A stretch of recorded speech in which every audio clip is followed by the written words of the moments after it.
The Bakersfield Museum of Art presents David Hallaway, Just Some Guy Making Stuff in His Garage, a whimsical collection of sculptures. The exhibit runs through August 30th. Here's the artist David Hallaway to talk a bit about his pieces.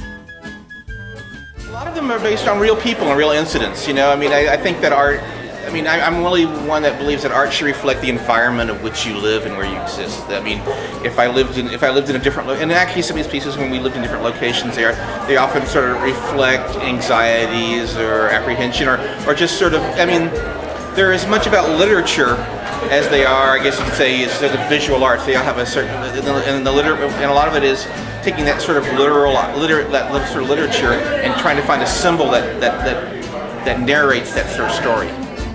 Hallaway grew up in the southern part of the U.S. and got some inspiration from some of the fantastic stories he heard while growing up. I'm just a bubba from the South, and my wife is as I often tease her, is a 4-foot brown woman in a 6-foot white company, and so it's always sort of before I met her, I had no comprehension of the sort of she would never use the word struggles, but the sort of challenges that presented her, and watching them as a bubba, I get very upset sometimes, and so it's better that I make art than get mad at her bosses. So a lot of there's some of these pieces, like the Turtleman pieces in particular, often remind me of that sort of narrative of life.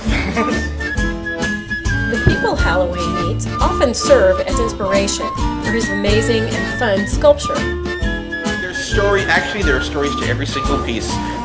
They just go on and on and on like I do. But the idea is they're left anonymous enough that people can plug in their own stories.